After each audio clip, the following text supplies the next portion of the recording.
I don't feel like we should go to the game. Yeah. What are the chances I could call you a ride home? And I'll call her Uber home. I'll put her in the car. I'll say, hey, thank you so much. I appreciate you. And that's it. One thing I thought that was really interesting was when you talk about intention. So there were two instances of it. The first one, which I thought was great, was you going on a date with a girl saying, hey, let's go see the Padres. And twice you told this girl she can, you got her an Uber to leave. A lot of dudes will not do that. I know dudes, like real talk, I know dudes who just, like they won't even like a girl and just go through and have sex with her anyway. You just told the girl, you just knew you weren't feeling her at all. And then you just, even though you had planned to go to the Padres game, you told her to leave and you were very directive about it. Can you talk about that? Yeah, I'm very direct. And as I get older, I think it's more and more important to be direct because, as a high value man, you got to be selective with your time, right? Yeah. And I also want to respect a woman's time as well. And so, I always set up these dates. I'm a season ticket holder of the Padres. So one of my favorite dates is, hey, let's go to the game. Let's meet beforehand for like a little pregame drink. I'll feel it out. If I'm feeling the vibe, I'll go through with it.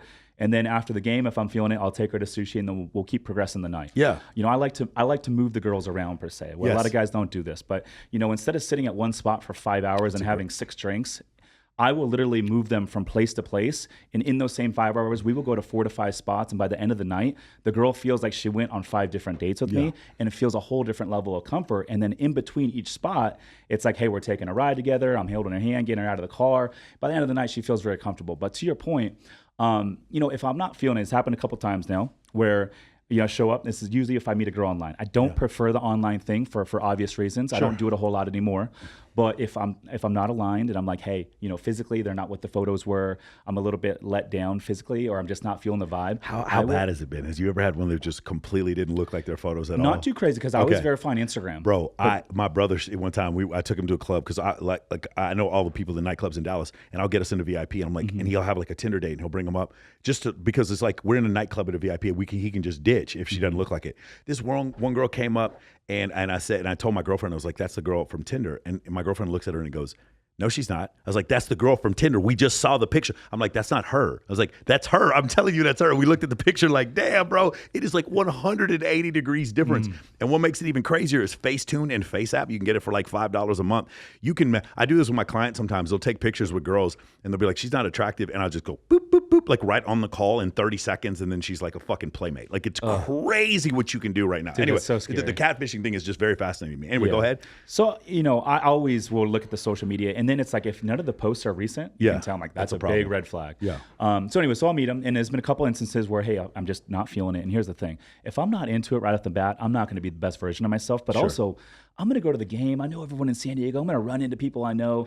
I'm like, dude, I don't want to be seen with some girl that I'm not into, and it's not a girl that's aligned with my intentions are. And so, if I'm not feeling it, I will just cut it. I'll have a couple drinks, and I don't do it in the restaurant. I'll just say, hey, we'll close out, and on the way out to go to the game, I'll walk her outside and I'll say, hey, I had a great time. I appreciate you coming, but I don't feel like we should go to the game. Yeah. What are the chances I could call you a ride home? And I'll call her Uber home. I'll put her in the car. I'll say, hey, thank you so much. I appreciate you. And that's it.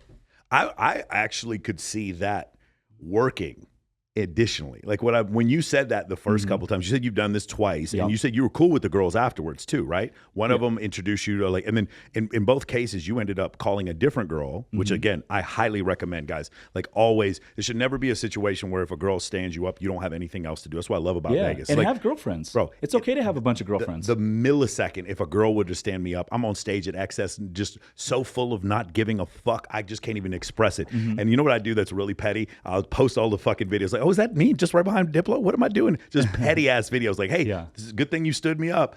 No, but it's like one of these things where it's like you should always have another option. Like I know some dudes, and I definitely had the point in my life where I did this, where I would double book every day when I go out. I literally have 2 dates lined up. I'd have an 8 p.m. date and 11 p.m. date. All the time I would do that. Because girls, like again, like especially when you go up the physical attractiveness ladder, you start to get to a point where it's like, and this is just generally what I say, is if she feels like she's the best you can do, then she's going to just be more likely to flake. If she feels like it's a situation where he can definitely do better than me, then she's not going to. And so like you're constantly having to show that. And your situation, obviously, doing really successful with real estate, the boutique hotel thing that you're doing. But yeah, man, I always thought that was really important. And so listening to you do that, I just know so many guys who would never do that. Yeah. And they should.